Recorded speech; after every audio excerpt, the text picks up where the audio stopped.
Good morning, welcome back ladies, jets and Pikachus. Flying cars, have you ever wondered how long it's going to take humanity to give you a flying car so that you can get in your car and not be in traffic and just go up and then straight to your destination and down again? I hear this all the time. People joke and hope and speculate about flying cars. So let's go through the reasons why flying cars are completely impossible scientifically and why flying cars are actually a really bad idea anyway. Just as a kind of thought experiment if you're interested in automotive things or science. So let's go. First of all, think about your normal car on 4 wheels, or sometimes 3 wheels if you're particularly unfortunate. Your car is moving around on wheels, and most of the energy that your car is using to move, even though you put fuel in it, most of the energy is actually provided by gravity pushing down on the wheels, which generates forward momentum. Otherwise it would just go like this. You wouldn't be able to control it. So 90% of the energy that your car uses to get you moving around is free. It's gravity that's causing that. Sorry, flat earthers, it's just a scientific fact. So that means if your car is off the ground, i.e. flying, not only do you need more energy to get it up off the ground and to keep it there, every single inch you move in any direction, you need to spend more energy than gravity is exerting to push your car back down to the ground again. Not only that, gravity when you're on the ground, if you just let go of the pedal, if you let off the accelerator, you will slow to a stop. So braking is a lot cheaper on the ground than it would be in the air. So that means if you want to have a flying car, not only is it going to be the most energy expensive thing on the planet to actually use, and you're going to have to furnish that energy somehow. If you use fuel to furnish that energy, fuel has weight, right? So that means the more fuel you pack into your flying car, the heavier it becomes, the more fuel energy is going to be needed to get it off the ground and to move it around, right? Well, think about Elon's rocket. Elon's rocket that he supposedly was going to get to Mars by, now, which he hasn't managed to do. Even on his flight plan, his made-up flight plan, he said he's going to get the rocket into space with one payload of fuel, then it will be empty. Then he's going to spend another payload of fuel getting a second rocket up there, and then use that rocket to refuel this rocket. Now think about that. If it takes all the fuel in a rocket to get it into space, then it's empty, and you're going to send another one up, how's it going to refuel that one when it's now empty as well? Then you're going to have 2 dead rockets in space. And that's generally the principle of a flying car. No matter how much fuel you pack into your car, because the weight's constantly going to be going up as you add more fuel to it, and it needs more energy to push it around and keep it off the ground, or even brake to stop it from moving so you can control it while it's in motion in the air, you will never have more energy than you need to move around in the air. Therefore, flying cars are not impossible. You could, on today's technology, engineer a car that can fly, but then you will never have enough fuel to actually make it useful. And as soon as you put passengers and a driver in there, it's basically going to cost you millions and millions of dollars or pounds to keep that car moving around, and it'll cost you more to use it to get to where you're going than you'll ever be able to make back, much like Elon's fraudulent rocket travel system. So, on point 1, is it impossible to have a flying car? No. It's absolutely viable, scientifically, engineering-wise. You could have a car that flies. You can make anything fly. Just attach a load of engines to it, and some wings, and then send it on its way. Technically, yes, you can have a flying car. But is it economically viable and sensible to have a flying car? No. Because of gravity pushing you down to the floor. So if you're off the floor for any amount of time, the sheer amount of energy it's going to take you to defeat gravity pushing you back down outweighs any benefit you're going to have from being in the air, and financially you won't be able to afford it. So point 1, can you have a flying car? Yes. Are we going to get a flying car? No. In 1,000 years' time, would we have a flying car? No. In 10,000 years, would we have a flying car? No. Unless we can break the laws of physics, like really badly, which we cannot do, flying cars will never be a thing. Simple as that. flying cats would be much more likely than flying cars. Ever thought about that? Have you seen The Never-Ending Story? It's an 80s film where a little boy goes into a fantasy world, I can't remember how he finds it, and he flies on the back of this huge mutant cat looking thing. That is more likely than a flying car. That's true, right? Because you know and I know, evil maniac scientists in their labs can genetically engineer things to have different characteristics. Bigger bodies, wings when they didn't have them, all different abilities. So there is nothing to say that you couldn't make in a lab a cat that has wings that can generally fly, then make this cat large enough so that you can sit upon its back. Then tame it with food, or make it stupid enough that it doesn't want to attack you. Then you can use it as a flying cat.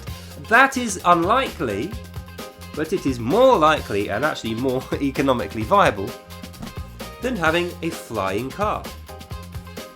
So I'm going to go out on a limb and say it's more likely that I will be the president of the universe than it is humanity will ever have a flying vehicle, which is actually used as a vehicle.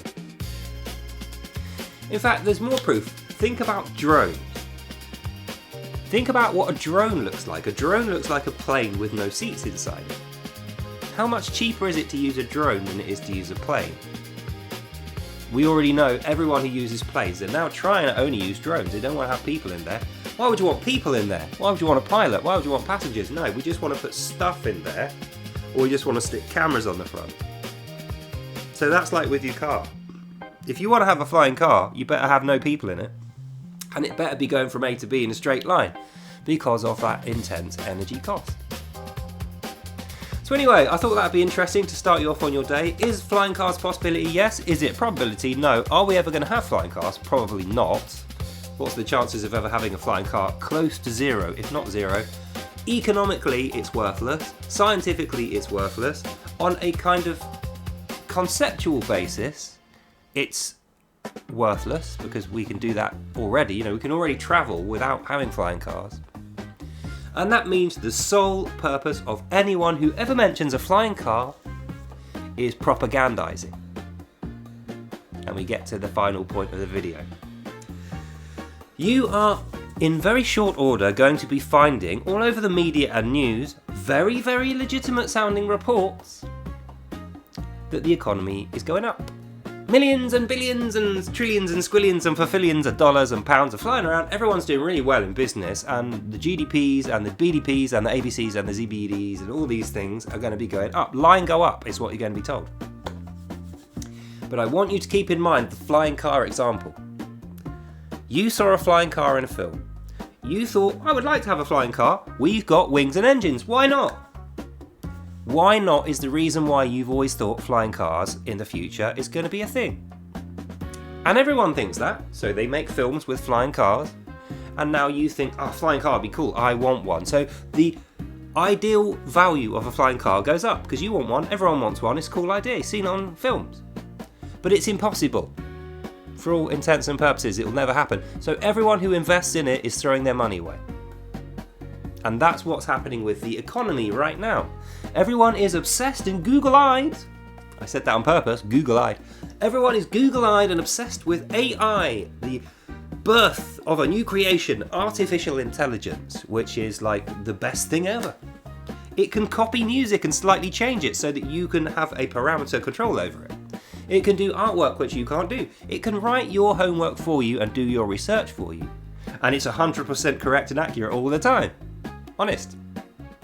So everyone's pumping money into AI to make it more prevalent, make more of it. And chip manufacturers and technology companies are spending and spending and spending and spending. And all you see on telly is billions of dollars are spent, billions of dollars going here, billions of dollars going here. Right? And you think in your head, wow, these guys must be raking it in if they got all that money to spend. But they make a loss. OpenAI makes a loss. Zora makes a loss. DeepMind, Grok, all these AI models, the companies that control these AI models make huge losses. They don't make a single dime. They only spend. So that means the economy line go up, you know, we're talking about millions, billions, fulfillions, trillions, line go up is speculative money. And one company giving another company speculative money makes line go up further. But what happens is, as that line's going up and everyone's convincing themselves that they're really rich, all these companies and these countries and these politicians, these celebrities, and you think there's so much more value and money lying around, we must all be super rich. As soon as a need arises for any one of those countries, players or people to actually spend a large amount of real money, that makes everyone in the whole market realise how expensive real money spending really is. And at that point, all the speculated billions, trillions, fulfillions, dillions, squillions, or whatevers collapse in value, and we have another financial crash, a credit crunch. That's why it's called a credit crunch, because credit is speculated. And when you spend real money, it crunches the value of credit down to its actual real value, which is like not a lot. So 90% of the world's economy is based upon credit, speculated leveraged credit, which means not real money, you know, inflated balloon. We're not far away from someone getting a big old knitting needle, popping that balloon. At which point, you won't be thinking about getting yourself a flying car or indeed a flying kitty cat. You'll be thinking, how do I afford bags of food? And how can I find more money to buy more food because I am poor and starving? That's what's going to happen there. So the summary of this whole video, point 1, 2 and now 3 is this. Yes, the economy looks very sparkly and big at the moment. And we can talk about things like AI, supercomputers, flying cars, technology and billions of dollars everywhere. But keep in mind, like the flying car example, it's all a speculative load of absolute nonsense engineered to separate you from your money. And that happens on a big scale with everyone. As soon as somebody tries to spend a large amount of money, all those speculated pounds and dollars collapse in value. And then what you're left with is no money, no debt, and a bad credit rating. At which point, the world economy hits the dirt. And that's what we got in the next 3 or 4 years. Despite that the news ain't going to tell you this, they don't want you to know this. What happens if you know this? If everyone knows this, what happens? A, people stop spending money wildly on stupid luxuries. They stop investing in ridiculous, nonsensical impossibilities like flying cars and supercomputers with personalities, you know, real AI, not fake made up ones. And governments and companies suddenly can't accelerate their spending and pay themselves big fat bonuses. So that is the beginnings of a financial crash, and we are this close. So the only thing that you can do, and I've said it in plenty of videos before, but I'm saying it again now because it's very, very pressing, we're getting very near to the precipice of this actually happening, is make sure you got food in your cupboards, make sure you got fleeces, jumpers, warm clothes, boots, socks, tools, you know, heating and water, everything that you need when the price goes up sky high that you will not be able to afford. Make sure you've got that stuff now. Make sure you are friendly with your neighbours and you know who's going to support you, who you will support, and who is probably going to try and steal off you, you know, when going gets really tough. And prepare for financially the worst thing happening, which is somebody needs to spend a lot of money. They don't want to, but they are forced into a scenario where they have to. Say there's a big global conflict and it causes something where a company or a country needs to spend millions and millions and millions of dollars, right? So they are forced into it. So they spend the millions and millions of dollars. Suddenly they have no money and they can't repay their debt to the global bank. They fail the credit check to the global bank. Their credit check fails and their credit score goes down. That means they now can't borrow again. So they're in economy. They stop producing. Other countries that rely on them now can't get products. So they have to import from other countries.